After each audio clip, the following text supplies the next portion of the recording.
This has been a frustrating election campaign for people trying to advance the cause of those living with disabilities. Donald Trump's tariffs, hallway healthcare, and a shortage of primary care have dominated the narrative, leaving little bandwidth for much else. So let's spend some time with David Lepofsky, chair of a group called the Accessibility for Ontarians with Disabilities Act Alliance. He joins us now from London, Ontario. Welcome to the program, David. Great to talk to you. All right, because of the focus on tariffs and healthcare, what have we not talked about related to disability issues that we should have been? There are a number of pressing disability issues that matter to 2.9 million Ontarians who now have a disability, and all other Ontarians who are going to get a disability as they get older. Let me just tell you about one.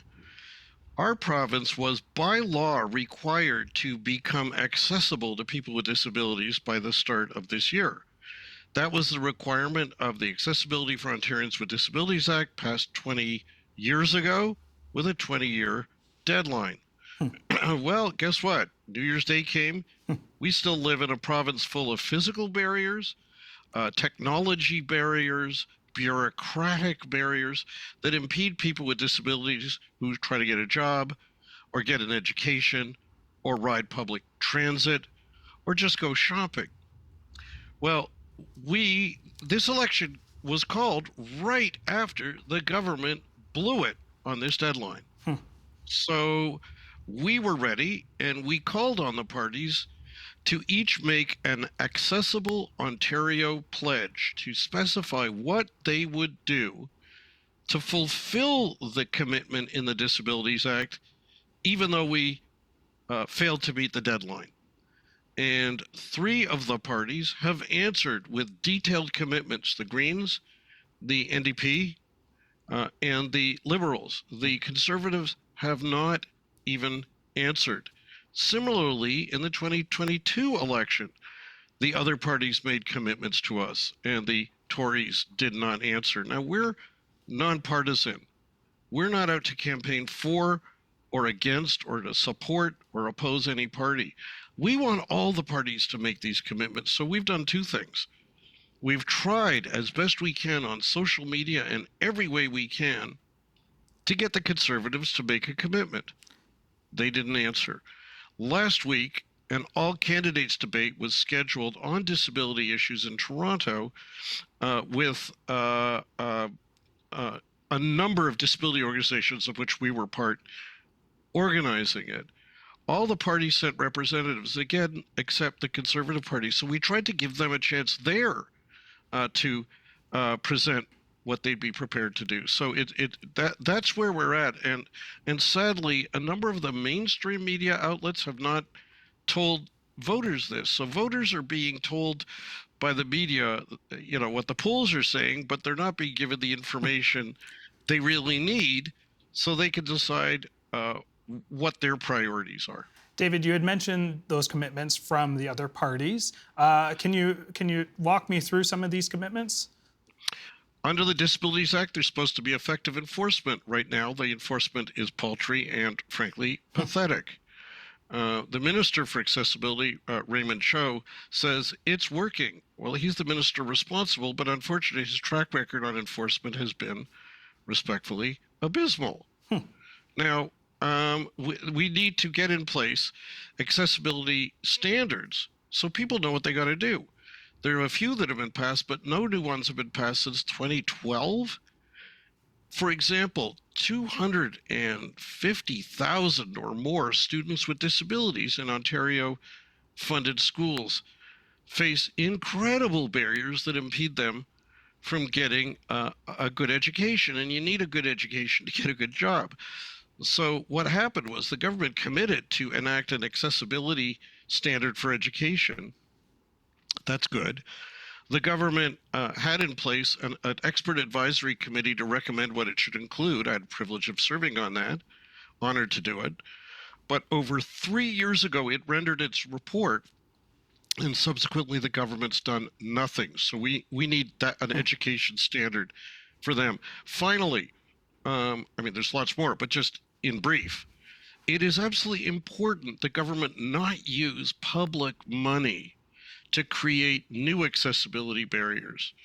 2 years ago, the government opened a brand new courthouse in the heart of downtown Toronto, a criminal trial courthouse. Cost almost $1 billion. Well, it was $1 billion accessibility bungle because we released a video last August, which has gotten thousands of views, which shows that this building was replete with accessibility barriers and that we warned the government about these well before any shovel went in the ground. I invite our viewers to go online and just search on $1 billion accessibility bungle, and you will see in vivid detail what I'm talking about. All right. I want to talk about something that has been discussed on the campaign trail. Ontario Disability Support Program, ODSP. I think it was the Liberals who got out there first promising to double payments for ODSP. What are your thoughts on that? Well, the three opposition parties, Liberals, Greens, and NDP, have now said that they will all double ODSP. This is really important because people with disabilities disproportionately live below the poverty line and are dependent on social assistance. Well, the social assistance they get, which is the Ontario Disability Support Plan, or ODSP, it is legislated poverty. It leaves you well below the poverty line. So doubling that amount would be a major step forward for people with disabilities. Now, the federal government back in 2020 said they would enact the Canada Disability Benefit to top up these provincial benefits, but unfortunately, what they ended up enacting is going to max out at maximum $200 a month, and it hasn't even started to flow yet. We don't know what's going to happen if there's a spring federal election. So the provincial action is absolutely essential to reach out a hand to many people with disabilities who are languishing in poverty and whose escape from poverty is impeded by the barriers to get a good education and the barriers to get a good job that the failed Disabilities Act was supposed to fix. All right, David, can you rank what's on offer from the four major parties, best to worst? Well, in terms of the accessibility requirements and needs, it's simple. The three opposition parties have made detailed commitments. There are minor differences between them, but I wouldn't characterize it as major. And the Conservatives, who have promised nothing, there's still time. If they promised it tomorrow, we'd be cheering and we'd be publicizing it as widely as we can. In fact, if any Conservatives are listening to us, please get to your party leader and tell him to make the Accessible Ontario Pledge.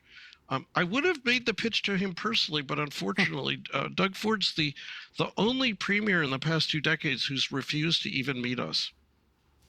All right, David, I'm going to ask, you kind of have given us, sort of a year-by-year look at sort of the PC government's record. Can you evaluate Doug Ford's record on disability over the years? Well, I would say that it has been, we've characterized it in terms of accessibility as being abysmal. I will say that other disability advocates have raised major concerns in other areas. Now, if you think back to the last election, 2022, if memory serves, and correct me if I get this wrong, but we went into the 2022 election with the province announcing a budget, and the budget included no ODSP increase at all. Now, that became a campaign issue right at the start of the campaign. And to their credit, the Tories then came forward with a commitment to an increase to ODSP. And that increase is, of course, important and helpful. But it is nothing like what we've got right now. Has Doug Ford done anything to make Ontario more accessible? I can't say they've done nothing.